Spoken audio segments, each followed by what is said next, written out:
நமஸ்காரம்.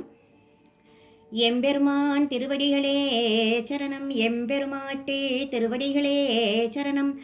ஆழ்வார்கள் ஆச்சாரியர்கள் திருவடிகளே சரணம். நமஸ்காரம். 4000 திவ்ய பிரபந்தம் பெரியாழ்வார் திருமொழியில் 4 திருமொழிகள் பார்த்துட்டோம். பகவானுக்கு பல்லாண்டு பாடியது ஒரு திருமொழி. கண்ணன் பிறந்தது ஒரு திருமொழியில் சொன்னோம். அவனுக்கு தொட்டில் போட்டது ஒரு திருமொழியில் சொன்னோம். அவனுடைய திருமேனி எழிலை பற்றி இன்னொரு திருமொழியில் சொன்னோம் இல்லையா? இப்போது 5வது திருமொழி. குழந்தை கொஞ்சம் வளர்ந்துட்டான். அவனுக்கு நிலாவை காமிக்கிறா யசோதை. அம்புலி பருவம்னு பேர். அந்த நிலாவை கூப்பிட்டு, நீ எங்கள் கண்ணனை பார்த்துட்டு போ, அப்புறமா காலம் தாழ்த்தினாக்கா ரொம்ப கஷ்டமாக போயிடும், இப்போவே எங்கள் கண்ணனை பார்த்துட்டு போ அப்படின்னு அந்த நிலாவை மிரட்டுறா. யார்? யசோதை. அதை இப்போ பார்ப்போம். முதற்பத்தில் 5வது திருமொழி அம்புலி பருவம். தன் முகத்து சுட்டி தூங்க தூங்க தவழ்ந்து போய் பொன்முகக்கின்கினியார்ப்ப பொழுதியலைகின்றான் என் மகன் கோவிந்தன் கூத்தினை இளமாமதி நின்முகம் கண்ணுளாயில் நீ இங்கே நோக்கிப்போ. தன்முகத்து சுட்டி தூங்க தூங்க தவழ்ந்து போகிறான். மாடுகளை ஆளப்போகும் என் மகன் கோவிந்தன் நெற்றி சுட்டி அசைய பொற்சலங்கை ஒலிக்க பொன்முக கிண்கிணி ஆர்ப்ப தவழ்ந்து போய் அந்த புழுதியில் அலைஞ்சின்னு இருக்கான். வளர்பெறே சந்திரனே, வளர்தலான இளமை உடைய சந்திரனே, உன் முகத்தில் கண்ணுன்னு ஒன்று இருந்ததுன்னா என் கோவிந்தனுடைய அழகை பார்த்துட்டு போ, என்னுடைய கோவிந்தனுடைய அழகை பார்த்து விட்டு போவாயாக அப்படிங்கிறார். என் சிறுக்குட்டன் எனக்கோர் இன்னமுது எம்பிரான் தன் சிறு கைகளால் காட்டி காட்டி அழைக்கின்றான் அஞ்சன வண்ணனோடு ஆடல் ஆட உறுதியேல் மஞ்சில் மறையாதே மாமதி மகிழ்ந்தோடிவா, மாமதி மகிழ்ந்தோடிவா. என் குழந்தை ரொம்ப சின்ன குழந்தை, எனக்கு இனிய அமுதம் போல இனிப்பவன். தன் குஞ்சு கைகளால் உன்னை வா வா அப்படின்னு வரும்படி செய்கை செல்கின்றான்.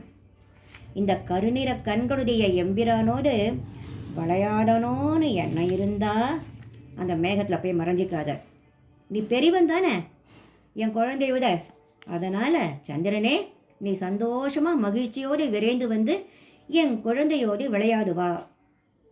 விளையாட வருவாயாக அப்படின்ட்டுன்னு சொல்கிறா. சக்கர கையன் தடங்கண்ணால் மலர விழித்து ஒக்கலை மேல் இருந்து உன்னையே சுட்டி காட்டும் கான் தக்க தருதியேல் சந்திரா சலம் செய்யாதே மக்கள் பெறாத மலதன் அல்லையேல் வா கண்டாய். சக்கரத்தை கையில் தரித்த இவன் தனது பெரிய விழிகளால் உன்னை நன்றாக விழித்து பார்த்து என்னோட இடுப்பில் உக்காந்துட்டு உன்னை காமிக்கிறான், சுட்டி காமிக்கிறான். சந்திரா, உனக்கு வளர்பிறை தேய்வு உண்டு, ஆனால் என் சக்கரபாணிக்கு இந்த தேய்வு என்பதே இல்லை. அவனுடைய இடக்கண்ணாக இருந்த உன் தகுதியை நீ உணர்ந்துக்கோ. மேகத்தில் மறைந்து இவனுடைய வெறுப்பை சம்பாதித்து கொள்ளாத. உனக்கு குழந்தைகள்லாம் இருக்கா இல்லை? பிள்ளைகள் பெறாத மலதானா நீ? உனக்கும் குழந்தைகள்லாம் இருக்கா இல்லையா? அதனால் உடனே என் குழந்தையோட விளையாடு அப்படின்னு அந்த யசோதையானவள் அந்த சந்திரனுக்கு கட்டளையிடுகிறாளாம். இந்த மாதிரி 10 பாசுரங்கள் இந்த 5வது திருமொழியில் சொல்கிறார். இப்போது இதில் ஒரு சில பாசுரங்கள் தான் பார்த்தோம். நிறைய இருக்குது இல்லையா? பிரபந்தம்னா எல்லாத்தையும் நம்மளால் ஒரே நேரத்தில் சொன்னால் எல்லாருக்கும் தான் கொஞ்சம் போர் அடிச்சிருமோ என்னமோ தெரியல. நான் சொல்கிற விதமானது, அதனால் ஒவ்வொன்றுத்துலேயும் கொஞ்சம் கொஞ்சமாக சொல்கிறேன். சரியா? இப்போ 6வது திருமொழி செங்கீரை பருவம். செங்கீரை பருவம்னாக்கா என்னன்னாக்கா, இந்த குழந்தை அப்படியே ஆடும். இந்த 2 கைகளையும் அந்த தவழ்ந்து வர குழந்தை என்ன பண்ணும் தெரியுமா, 2 கையையும் முன்னாடி வச்சுட்டு முழங்காலால் ஊனிக்கும். தவழ்ந்து வர மாதிரியே இப்படி அப்படி இப்படி இப்படின்னு ஆடுமா. தலையை நிமித்தி நிமித்தி நிமித்தி நிமித்தி ஆடும். அந்த மாதிரி இந்த குழந்தை ஆடுறதுக்கு செங்கீரை ஆடுறதுன்னு பேர். நம்பாத்து குழந்தைகள்லாம் ஒவ்வொரு பருவத்தில் ஒவ்வொரு விளையாட்டு விளையாடும்.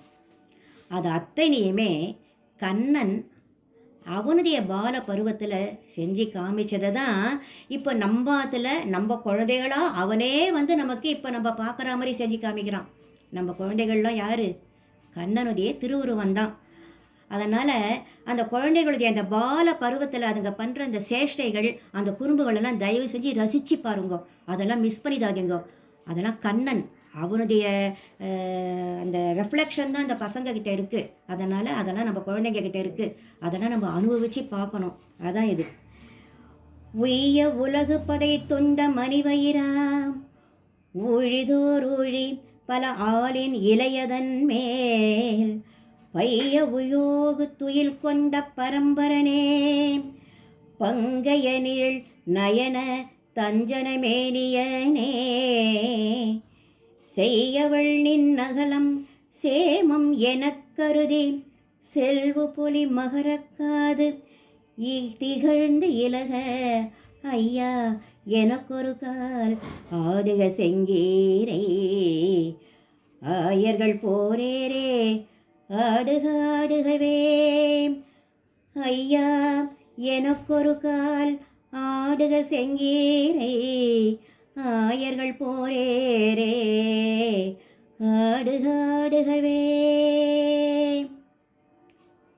உய்ய உலகு படைத்துண்ட மணிவயிரா, உயிர்களெல்லாம் பிழைக்கும்படி இந்த உலகங்களை படைத்து ஊழி காலத்தில் அவற்றை தன் மணி வயிற்றில் உண்டவனே, பல ஊழி காலங்களிலும் ஆளிலை மேல் அந்த திருவயிற்றில் உள்ள இந்த உலகங்கள் அசையாதபடி அப்படியே மெல்ல அதுங்களுக்கு கொஞ்சம் கூட டிஸ்டர்ப் ஆகாத பிரகாரம் ஆளிலை மேல் மெல்ல யோக நித்திரையை செய்த பெருமானே, தாமரை மலர் போன்ற விழிகளையும் மை போல கருத்த திருமேனியையும் உடையவனே, திருமகள் குடியிருக்கும் உன் திருமார்பு நீ ஆடும்படி அசையாதபடி அவளுக்கு கஷ்டம் வரக்கூடாதான். இவன் செங்கேரை ஆடும்போது அவளுக்கு கஷ்டம் வரக்கூடாதான். அதனால் அவள் குடியிருக்கும் உன் மார்பு அசையாதபடி எனக்காக ஒரு தடவை செங்கீரை ஆட வேண்டும். மகள குண்டலங்கள் அணிந்த காடுகள் தெரியும்படி ஆயர்களுக்கு துணையாக நின்று போர் செய்கின்றவனே, ஆயர்களுக்கு துணையாக போர் செய்தவன் அவன் மகர குண்டலங்களை அணிந்தவன். யார்? அந்த கண்ணன். அப்பேற்பட்ட கண்ணா, ஆயர்களுக்காக உதவி செய்வதற்காக வந்தவனே, அவர்களுக்காக போரிட்டவனே, நீ செங்கீரை ஆட வேண்டும் அப்படின்னு இந்த முதல் பாசுரத்தில் சொல்கிறார். இன்னொரு பாசுரம் பார்ப்போம்.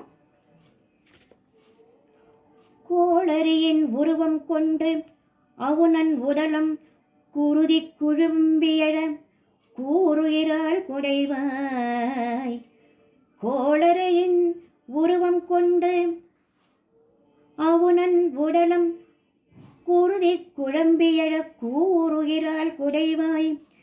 மீளாவன் மகனை மெய்மை குணக்கருதி மேலை அமரர் பதிமிக்கு வெகுண்டு வர கால நன்மேகம் அவை கல்லொரு கால் பொழிய கருதி வரை குடையா காலிகள் காப்பவனே, ஐயா எனக்கொரு கால் ஆடுக செங்கீரை ஆயர்கள் போரேரே ஆடுக ஆடுகவே. ஆளை எனக்கொரு கால் ஆடுக செங்கீரை ஆயர்கள் போரேரே ஆடுக ஆடுகவே. இந்த கண்ணனானவன் வலிமையுள்ள நரசிங்க உருவம் எடுத்து அந்த இரண்ய கசிபிற்கானே அவனுடைய உடல்ல ரத்தம் அந்த குழம்பி எழற மாதிரி எழுந்தான். பிரகலாதன் என்ன சொன்னான்? தூணிலும் இருப்பான், துரும்பிலும் இருப்பான், அப்படின்னா இல்லையா, தூணில் இருக்கானா அப்படின்னு கேட்குறான் இல்லையா இரண்யகசிபு. அந்த பிரகலாதன் ஆமாம் இருக்கான் அப்படின்னு அந்த சொன்னது உண்மையாகிற மாதிரி அதிலே இந்த தூணில் அப்படியே பிளந்துன்னு வராராம். வந்து தன் கூரிய நகங்களால் அவன் உடலை, அந்த அசுரனுடைய குடலை கிழித்தவனே. அதே மாதிரி தேவேந்திரன் என்ன பண்ணானா, எப்போவுமே யாதவர்கள் வந்து தேவேந்திரனுக்கு படையலிடுவான்.